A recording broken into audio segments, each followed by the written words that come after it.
Today we are going to be making more mulberry trees. That's up next.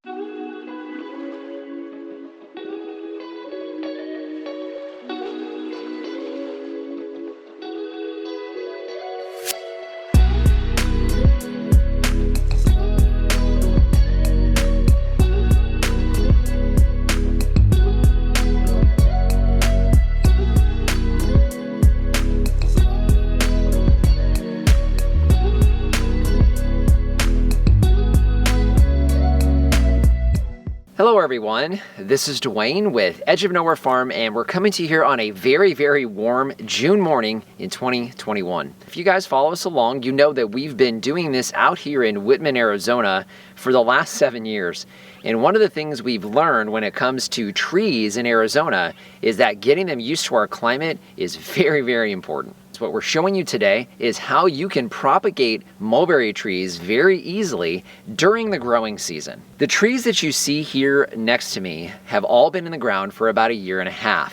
And all of these trees have actually been propagated the way we're going to show you today. Propagating them yourself, or at least having somebody close to you propagating them for you, is really important to overall growth of the trees and also production. The technique we're going to be showing you today is called air layering, and you can use this technique on any tree that roots out really well from cuttings.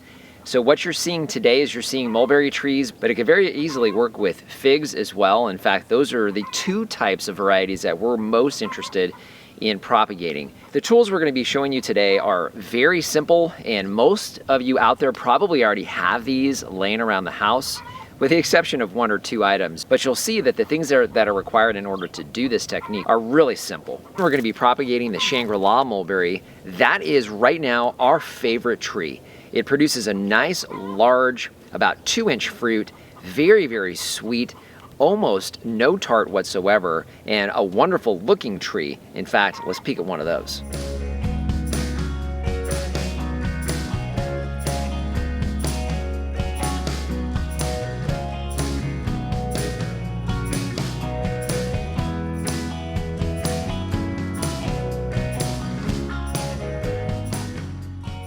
A few things you're going to need in order to air layer some trees. The first one would be some type of soil medium. Now, we prefer coconut coir. You'll see this is what it looks like in its dry state. You can find this on Amazon. In fact, I believe we have it in our Amazon shop. It comes in dry blocks. Usually I think they're 10-pound blocks. We've used this for the last few years, and a little bit of this goes a very long way. In order to be able to use this as your soil medium, is you're going to need to rehydrate it.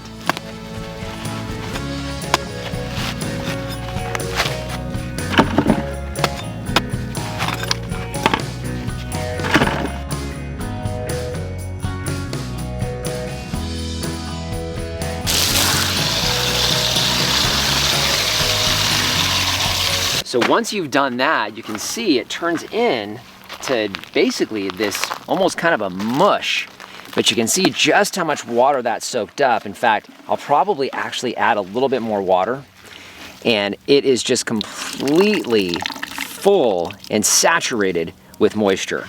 And that's exactly what you want going around your air layer. The next thing you're going to need is something that's extremely sharp, and we'll show you why, but essentially you're going to be cutting away some of the bark and cambium layer of the branching. You can use something like this. A box blade is probably what most people have around the house, but anything that's extremely sharp like this will work just fine. The next thing you're going to need is a couple different things that are going to basically enclose the soil around the branch. So we use a combination of things. We use a plastic wrap first that'll help keep the moisture on the tree, and then we use a heavy-duty aluminum foil. The key with this is a heavy-duty foil. If you use a regular foil, it's going to degrade on you too fast and you're going to run into problems. You are going to need rooting hormone, so we have this one here. It's a powdered rooting hormone, very simple to use. We apply it with Q-tips. This is easy to find on Amazon, or you could also find it at a lot of different nurseries. Last thing is going to be something to tie this off to make sure that you're keeping bugs and things like that from getting inside the air layer. We use a simple flagging tape, so it's easy to stretch and get a nice tight seal. This will work good. Obviously there's a lot of options there. One last thing we use is duct tape, and this is basically just to make sure that the foil itself doesn't come unraveled in the wind and as the tree's moving. We're gonna show you how we determine which branches we're gonna use in order to do air layering. I'm here with one of our Shangri-La mulberries, and you can see I'm surrounded by branches that are touching the ground here in the middle of the growing season. So that's the key with air layering. You do want to accomplish this during the growing season. That's important because you're dependent on the leaf matter on the branches in order to support your root growth that you're developing at the air layering point. Now, we like to wait until we're a little bit further into summer, finished with harvest, and we can really truly get an idea of some branches that we would be pruning one way or another. And that's another tip. You want to look for branches that you know come pruning season you're going to be taking off anyway. That way, if they fail, no worries. You're going to take that branch off to begin with. We've chosen a branch right here. A lot of it is mainly so that you guys can see this a little bit easier, but you can see we have a branch that the diameter is probably about 1/2 inch or so in diameter. You can see that it's starting to basically lignify or harden off. You definitely want to do that as opposed to a green branch, say something like this. This is not something you're going to want to try to air layer because you're not going to have a solid bark that's on the outside that you can cut through to get down to the cambium layer. So you're going to want to take off any leaves that are going to be basically between nodes, because that's essentially where we're going to be working. I have one leaf down here, so I'm going to go ahead and just pop that right off. I'm looking at basically nodes where you would normally have growth pushing out. So I have one right here, and then of course I have one below, or where I just pulled off that leaf. That's going to be kind of hard to see, but it's essentially right here. So what I'm going to be doing is I'm going to be working with this space right between those two nodes. Take, again, a nice sharp knife. A box blade works just fine. And I'm going to make a shallow cut around the branch.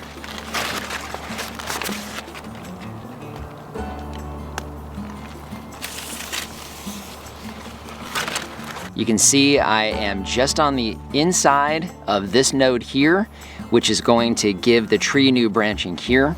And then I'm going to do the exact same thing. The node is here. So right before that node, I'm making the same cut. Next, what you're going to do is between the two lines that you've cut, you're going to make a single incision.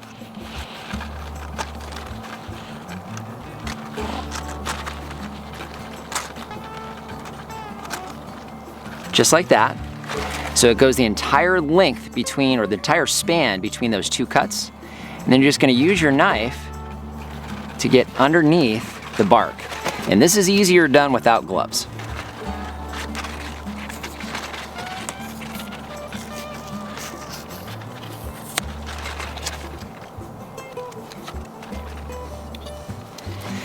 Now you'll see that we have what is called the cambium layer, and this is where the tree actually shuttles all the nutrients out to the branches and then brings that back into the tree and then down into the roots. We don't want the tree to continue to send all of that nutrition out to this branch. The branch is doing just fine with plenty of leaf matter on it. This is going to support our rooting that we're trying to accomplish, but we don't want the tree taking some of this nutrition and putting it back down into the roots of the existing tree. We want it creating roots down here at this cut. I'm going to use the same blade that I used to cut it to basically scrape the cambium layer off of the branch.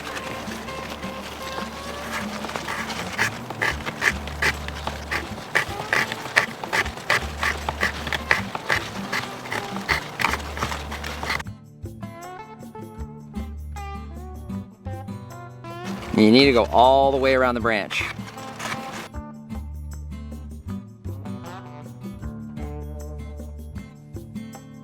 So now it's hard for me to describe when you finally get down through the cambium layer.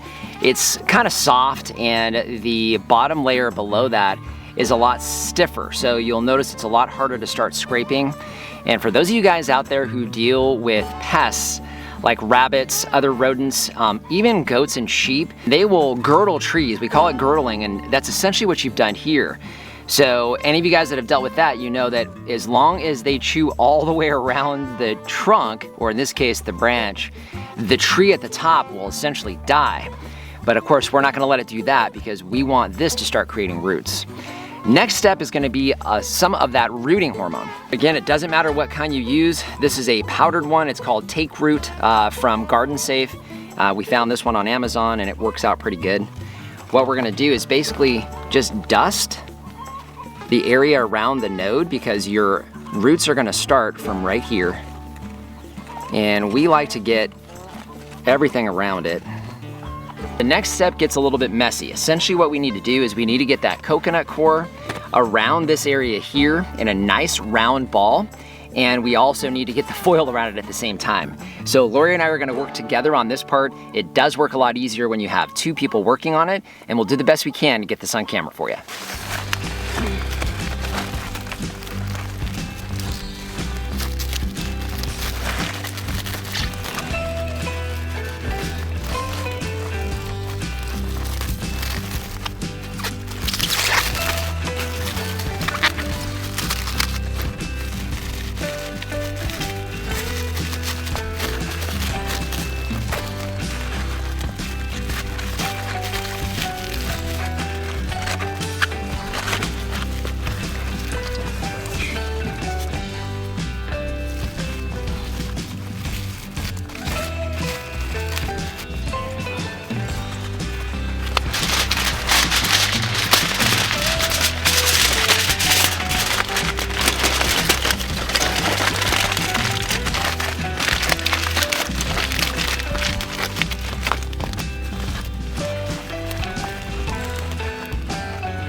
So a couple things on this. Obviously you want to make sure that you have the saran wrap nice and tight around the coconut core or whatever medium you're using.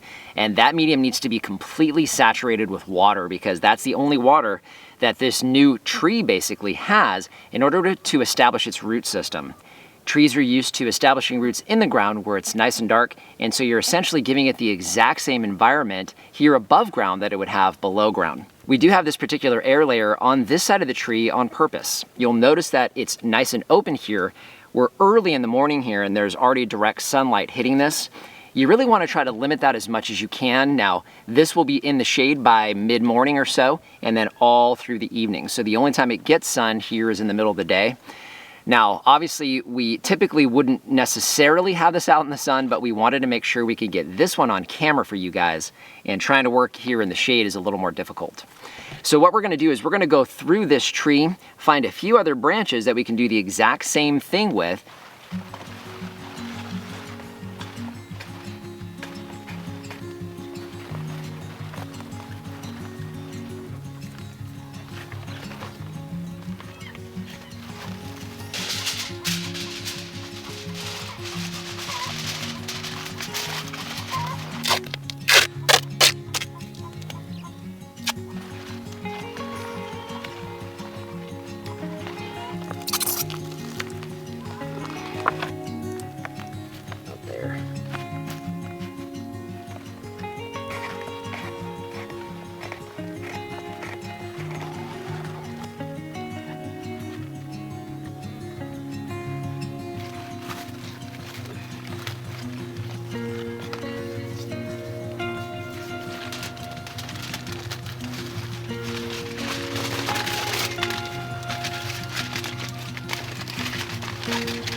This one's a little small.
It's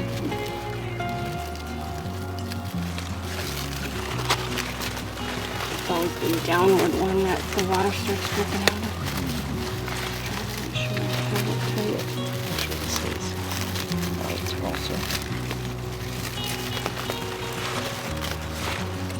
Flowing.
So you can see we've got 3 different potential trees coming off of this one branch here.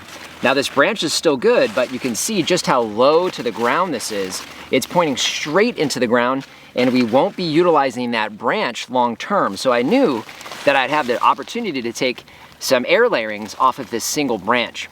Now what we have is we have 4 potential trees off of this one tree. Now what we're gonna do is leave these alone. We're not gonna touch them at all. We wanna make sure that we don't have anything that would disturb the roots that will start forming underneath the foil that you see here. So generally what we do is we go with about 2 months. So unless we start to see the tree dying back, in other words, if we start seeing this branch dying back, we knew that this failed, then we aren't gonna be too concerned. But as long as we see some green on this branch, we know the only way that's occurring is that there's roots that are forming underneath here, and so we wanna just leave it alone. One other thing that we do keep an eye on is birds. The curved bill threshers that we have here in Arizona particularly like to peck at things like this if they think they're gonna have some little treat inside there. We have seen that before, which is another reason why we utilize the duct tape around here, just to make sure that that's not unraveling. But if they get their beaks in there, there's really not much you can do. We can't show you today the next step in the process, but that's coming. We'll definitely show you how we take these air layerings off and get them potted up, but it's pretty straightforward. What we really wanted to show you today is a very simple way that you can take your mulberry trees and make countless additional mulberries out of that one tree. And all of the mulberries here on the farm, including all the ones you see around us here, that's exactly what we did. So if we can do it, so can you. So just want to thank you guys for joining us today. If you haven't done so already, subscribe to the channel. There's a lot of things that we cover here. We would love to have you as a subscriber, and share the content. If you know anybody that's into this kind of thing, farming, fruit trees, livestock, all those kind of things, those are really what we share here on the farm, and we'll love to do with them as well. Any questions or comments, leave those in the comment section down below. And our Amazon shop, will leave a link down in the description. That's a free, painless way to help support the channel. If you start with that link, it doesn't matter what you buy, you help to support us here. So just want to thank you for joining us today and remind you, if we can farm on the edge of nowhere, so can you.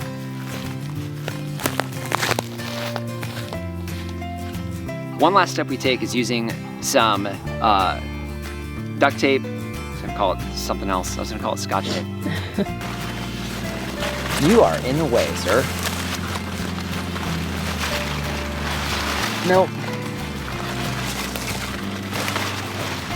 Maybe? No. Okay, maybe I'm gonna air layer this thing. Get this out of my way. Okay, come on, man.